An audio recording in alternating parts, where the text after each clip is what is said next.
أعوذ بالله من الشيطان الرجيم بسم الله الرحمن الرحيم رب اشرح لي صدري ويسر لي أمري واحلل عقدة من لساني يفقهوا قولي ربي زدني علما۔ السلام علیکم ورحمۃ اللہ وبرکاتہ۔ آج ہم سورۃ العصر لفظ بلفظ اردو ترجمہ کے ساتھ سیکھیں گے۔ تو آئیے اللہ سبحانہ تعالیٰ کے پاک نام سے ابتدا کرتے ہیں۔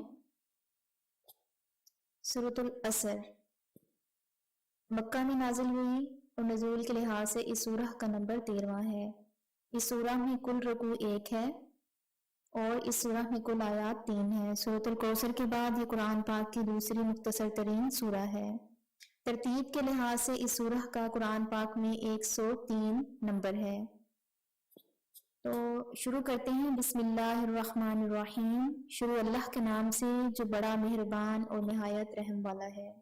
والعصر، اس کی پہلی آیت جو ہے وہ ان دو الفاظ پر مشتمل ہے۔ والعصر، واو کا لفظ یہاں پر قسم کے لیے استعمال ہوا ہے اور عصر کا مطلب ہے زمانہ۔ لفظ عصر جو ہے اس سے عام طور پر روز و شب کی تیز رفتاری کی طرف اشارہ کیا جاتا ہے، لیکن اس کا غالب استعمال گزرے ہوئے زمانے کے لیے کیا جاتا ہے۔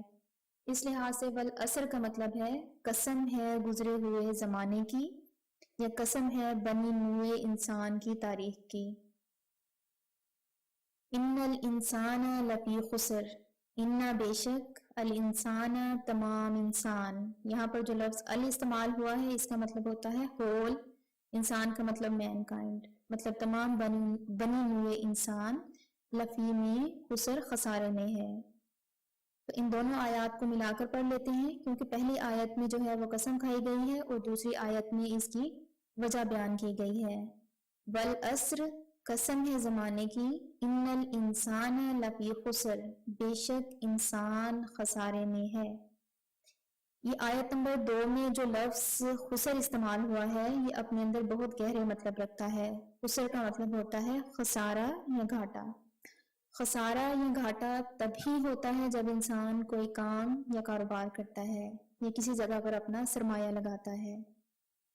اگر تو انسان کے سرمایے سے بڑھ کر آمدن ہو جائے تو اس کو نفع کہا جاتا ہے، لیکن اگر آمدن سرمایے سے کم رہ جائے تو اسے خسارہ کہا جاتا ہے۔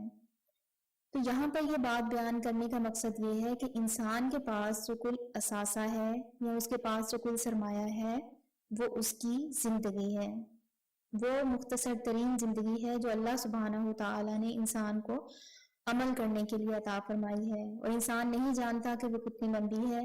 آیا آج کا دن جو گزر رہا ہے وہ آخری ہے یا کل کی صبح اسے ملنے والی ہے یا نہیں۔ اس لحاظ سے انسانی زندگی جو ہے وہ بہت زیادہ مختصر ہے، اور انسان کو اپنی اس زندگی کو بہت سوچ سمجھ کر استعمال کرنا چاہیے، کیونکہ ہر گزرتا دن جو ہے وہ انسانی زندگی میں سے ایک دن کم کرتا جا رہا ہے، انسان کی پرفارمنس کے لیے ایک دن مائنس ہوتا جا رہا ہے۔ اس لحاظ سے علماء کرام نے جو ہے انسانی زندگی کی مثال اس برف بیچنے والے تاجر سے بیان کی ہے جو شخص مارکیٹ میں برف رکھ کر بیٹھا ہوتا ہے۔ اگر تو برف کے پگھلنے سے پہلے کوئی شخص آ کر اسے خرید لیتا ہے تو تاجر کو نفع ہوتا ہے، ورنہ اس کا تمام سرمایہ، اس کا تمام مال خسارے میں بدل جاتا ہے۔ یہاں پر یہ مثال بیان کرنے کا مقصد یہ ہے کہ انسانی زندگی بھی بالکل اس برف کی طرح ہے جو خود بخود پگھل رہی ہے، انسان کو کوئی محنت یا کوشش نہیں کرنی پڑتی، اس کی زندگی خود بخود خسارے میں بدل رہی ہے۔ ہر وہ لمحہ جو انسان اس دنیا میں مشغول رہ کر گزارتا ہے اور اللہ سبحانہ تعالیٰ کی بیان کیے گئے طریقے سے دور رہ کر گزارتا ہے، وہ اس کے لیے باعث خسارہ ہے۔ آگے اسی بات کو مزید ڈیٹیل میں بیان کیا گیا ہے۔ اِلَّا الَّذِينَ آمَنُوا وَعَمِلُوا الصَّالِحَاتِ، مطلب اللہ سبحانہ تعالیٰ نے فرمایا ہے کہ تمام انسان خسارے میں ہیں۔ ابھی اس بات کو ہی مزید ایکسپلین کیا جا رہا ہے، سوائے اللہ مطلب سوائے الذین جو لوگ آمنوا ایمان لائے، وا اور عاملوا الصالحات انہوں نے نیک عمل کیے، سوائے ان لوگوں کے، خسارے سے محفوظ کون سے لوگ ہیں؟ سوائے ان لوگوں کے جو ایمان لائے اور انہوں نے نیک عمل کیے۔ ٹھیک ہے، اس کے بعد ہم اس آیت کا اگلا حصہ دیکھ لیتے ہیں۔ وَتَوَاصَوْا بِالْحَقِّ وَتَوَاصَوْا بِالصَّبْرِ، واتواصوا اور انہوں نے ایک دوسرے کو وصیحت کی، بالحق کی حق کی، واتواصوا اور ایک دوسرے کو وصیحت کی، بالصبر صبر کی۔ تو یہ جو آیت ہے اللہ سبحانہ و تعالیٰ نے اس میں فائدہ اٹھانے والے یا خسارے سے بچے رہنے والے لوگوں کی تمام صفات بیان کرتی ہیں۔ یہ ایک مختصر سی سورہ ہے، لیکن انسان کی شخصی اور اجتماعی زندگی کے لیے جو اللہ سبحانہ و تعالیٰ نے ایک طریقہ بیان کیا گیا ہے وہ اس سورہ میں مکمل طور پر بیان ہے۔ اس لیے امام شافعی رحمۃ اللہ علیہ نے فرمایا ہے کہ اگر لوگ تنہا اسی سورۃ العصر پر غور کریں تو یہ ان کی کفایت کے لیے کافی ہے۔ اس لیے ہم بھی سورہ کو توجہ اور غور سے پڑھتے ہیں اور انشاءاللہ تعالی اس کو سمجھنے کی کوشش کرتے ہیں۔ جو سب سے پہلی بات ہے وہ ہے ایمان لے کر آنا، ٹھیک ہے۔ ایمان کیا ہے؟ ایمان کا مطلب ہوتا ہے اللہ سبحانہ و تعالی کو وحدہ لا شریک مان کر ایمان لے کر آنا۔ اور اس کے بعد جو ہے ایمان جو ہے وہ 5 چیزوں پر مشتمل ہے۔ سب سے پہلے اللہ تعالیٰ پر ایمان لے کر آنا، اس کے بعد اللہ سبحانہ و تعالیٰ کے فرشتوں پر ایمان لے کر آنا، اللہ سبحانہ و تعالیٰ کی نازل کی گئی تمام کتابوں پر ایمان لے کر آنا، اللہ سبحانہ و تعالیٰ کے بھیجے گئے تمام انبیاء کرام پر ایمان لے کر آنا، اور روز جزا پر ایمان لے کر آنا۔ جب انسان ان تمام باتوں پر ایمان لے آتا ہے تو اس پر یہ بات واضح ہو جاتی ہے کہ اس کے پاس جو یہ زندگی ہے یہ بے انتہا مختصر ہے، اور انسان جو ہے اس زندگی میں اپنی تمام خواہشات پوری نہیں کر سکتا۔ یہ زندگی انسان کو صرف پرفارمنس کے لیے یا کام کرنے کے لیے عطا کی گئی ہے۔ جب انسان سچے دل سے ایمان لے آتا ہے تو اس ایمان کا اظہار عمل صالحہ کی شکل میں ہوتا ہے، کیونکہ ایمان اور عمل صالحہ لازم و ملزوم ہے۔ جب ایمان آتا ہے تو اس کے ساتھ آٹومیٹیکلی عمل صالحہ آتے ہیں جن کا اظہار ہوتا ہے۔ جب انسان ایمان لے آتا ہے اور عمل صالحہ کرتا ہے تو اس کے بعد اس کے اندر ایک خواہش جاگتی ہے کہ وہ دوسروں کو بھی اسی حق کی طرف بلائے، دوسروں کو بھی اسی حق کی نصیحت کرے، دوسروں کو بھی اسی حق کی تلقین کرے۔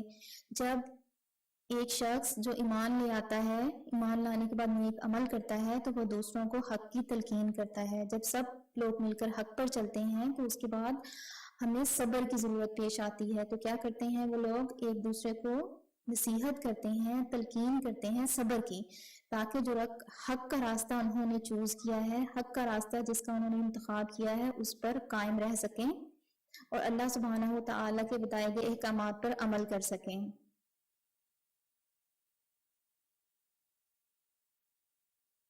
اب ہم دوبارہ اسی سے اس بات کو ریوائز کر لیتے ہیں کہ اللہ سبحانہ و تعالیٰ نے اس سورہ میں خسارے سے محفوظ رہنے والے لوگوں کی صفات بیان کر فرمائی ہیں۔ اس میں جو سب سے پہلے صفت بیان ہوئی ہے وہ ہے کہ وہ ایمان لائے، دوسری بات یہ کہ انہوں نے عمل صالحہ کیے، تیسری بات یہ کہ وہ ایک دوسرے کو حق کی تلقین کرتے ہیں، ٹھیک ہے، اور چوتھی بات یہ کہ وہ ایک دوسرے کو صبر کی تلقین کرتے ہیں۔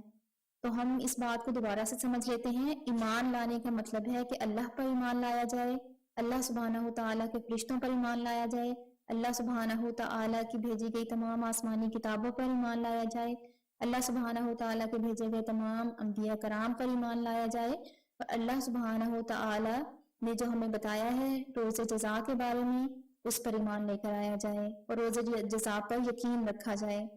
اس کے بعد جو ہے عمل صالحہ سے مراد وہ تمام کام ہیں جو اللہ سبحانہ و تعالیٰ نے قرآن پاک میں بیان فرمائے ہیں یا جو ہمیں حضرت محمد صلی اللہ علیہ وآلہ وسلم کی اسوہ حسنہ سے حاصل ہوتے ہیں۔ جب انسان یہ دونوں کام کر لیتا ہے تو اس کے بعد انسان کو ایک دوسرے کو حق کی تلقین کرنی چاہیے، چاہے وہ اس کے جاننے والے ہیں، اس کے فیملی ممبرز ہیں، اس کے دوست ہیں، اس کے باپ ہیں، ان سب کو کیا کرنا چاہیے؟ حق کی تلقین کرنی چاہیے، ان پر بھی حق واضح کرنا چاہیے، کیونکہ یہ اسلام کا تقاضا ہے۔ اسلام اس بات کی ڈیمانڈ کرتا ہے کہ جب آپ خود ایمان لے آتے ہیں، عمل صالحہ کرتے ہیں، تو یہ ہمارے اوپر ایک اہم تقاضا ہے اسلام کا کہ ہم اس حق کو دوسروں پر واضح کریں اور ایک دوسرے کو صبر کی تلقین کریں تاکہ ہم سب حق پر قائم رہ سکیں، کیونکہ یہی اسلامی معاشرے کی اہم کامیابی ہے۔ انسان جو ہے وہ ایک اسلامی معاشرے سے تعلق رکھتا ہے اسلام ایک معاشرے انسان ایک معاشرے میں رہنا پسند کرتا ہے، انسان ایک معاشرے سے تعلق رکھتا ہے تو اس معاشرے کی بقا اسی صورت میں ممکن ہے، صورت میں وجود میں آتا ہے کہ انسان خود بھی ایمان لے آئے اور اپنے ساتھ کے لوگوں کو بھی ایمان لانے کی اور اس پر عمل کرنے کی تلقین کرے۔ تو ہم اس سورہ کو دوبارہ سے ریوائز کر لیتے ہیں۔ اس سورہ میں اللہ سبحانہ وتعالیٰ نے فرمایا ہے والعصر، قسم ہے بنی نوع انسان کی تاریخ کی، ان الانسان لفی خسر، بے شک انسان خسارے میں ہے، بے شک انسان گھاٹے میں ہے، کیونکہ انسان کی زندگی جو ہے وہ عارضی ہے اور انسان کو اس بات کا اندازہ نہیں ہوتا کہ جو بھی پل وہ اللہ کی یاد سے غفلت میں گزارتا ہے وہ اس کے لیے باعث خسارہ ہے۔ اس کے ساتھ ہی اگلی آیات جو ہے تیسری آیت میں یہ بات بیان کر دی گئی ہے کہ اس خسارے سے محفوظ رہنے والے لوگ کون سے ہیں۔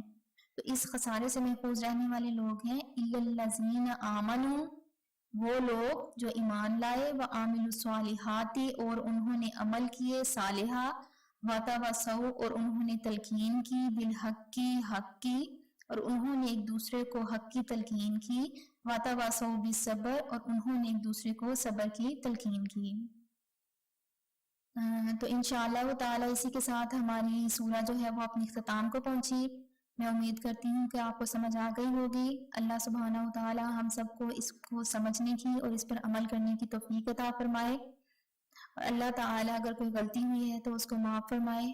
اس کے ساتھ ہی ہم اللہ تعالی سے دعا کرتے ہیں اللہم یا مقلب القلوب ثبت قلبی علی دینک، اور میں امید کرتی ہوں کہ آپ کو سمجھ آ گئی ہوگی۔ اگر آپ کو یہ سمجھ آ گئی ہے تو پلیز اسے دوسروں کے ساتھ شیئر کریں، کیونکہ نیک بات کو پھیلانا صدقہ جاریہ ہے۔ اللہ سبحانہ وتعالی ہم سب کو نیک راستے پر چلنے کی توفیق دے اور ہمیں دین اسلام پر قائم رکھے۔ السلام علیکم ورحمۃ اللہ وبرکاتہ۔